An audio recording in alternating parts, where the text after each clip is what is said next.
This is Roger Struckoff with Syscon TV at Cloud Expo East in New York in the year 2014. Sitting with Jason Mondanaro with MetraTech.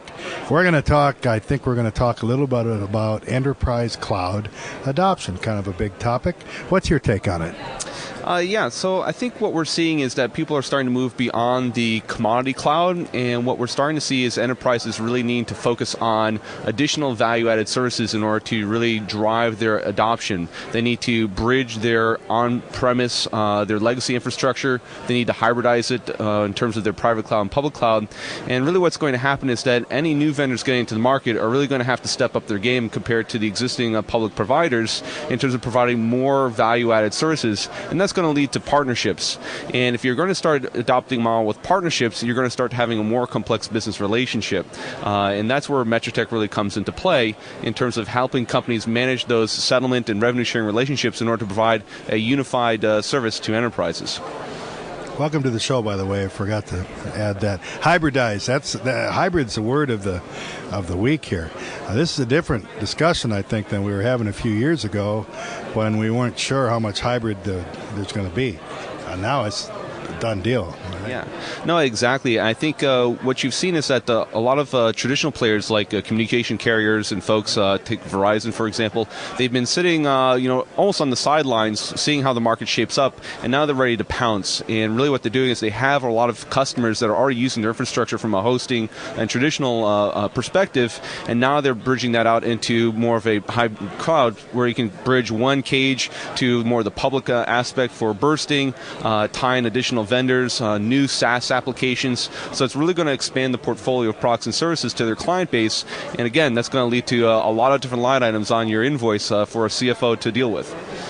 Take us through a little bit, sort of, if there is a typical engagement, and what types of companies and what sizes, and also how often do they come to you sort of in desperation? We've tried to do something and help. Yeah, we have a lot of that.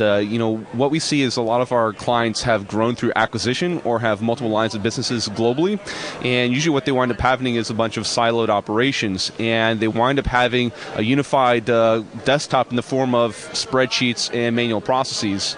So really what they're trying to do is improve their auditability, improve their compliance, while also giving common tools and agility to their staff by adopting a platform that can span globally all their business operations while still allowing them to drive very tailored offerings to each of their different regions and each of their different client sets.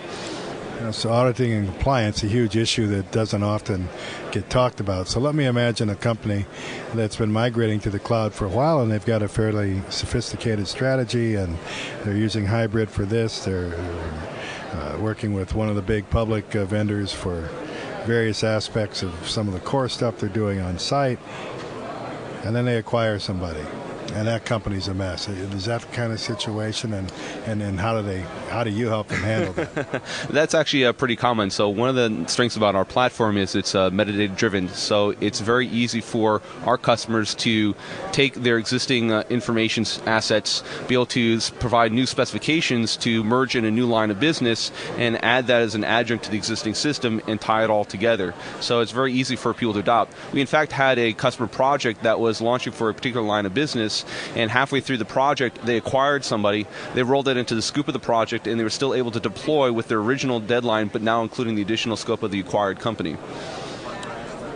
How have things changed for you, say, just in the last 2 years? And don't really need to speculate much, but what kind of path do you see for the next couple of years for MetraTech? I think the path is really good. We've grown into several different industries. We do transportation. We do the building for like Chicago O'Hare Airport. A lot of airports in Brazil are coming on board to our platform. We do hospitality. We have a lot of growth in that business. We have the traditional communication carriers, and all of them expanding into cloud services. So the opportunities are really great for MetraTech in terms of our markets really starting to drive additional IT modernization or whole new lines of business with the changing of the technology.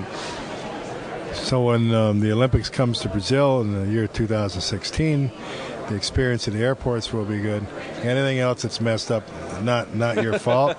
How should people reach out and contact your company, and exactly where should they look?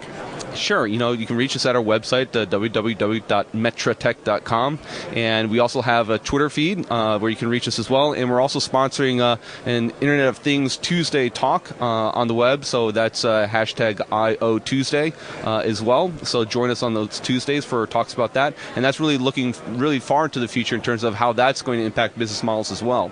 So there's lots of ways to reach us online and in person. So we're also here at the booth 326, so stop by and talk to us there as well. We're going to have another conversation about Internet of Things. Let's let it percolate a little bit, because that's where we're headed. That's where things are headed. For now, people know how to reach you as they're looking at enterprise cloud or hybrid cloud, really, migration and problems you've heard of, especially acquisitions. And so I'm sure there's a lot of people in that position. Just when they think they got things under control, they don't. MetraTech's a company that can help you with that. Jason, thank you very much for joining us. Thank you. Everyone out there, thanks for watching. For Syscon TV, this is Roger Struckhoff.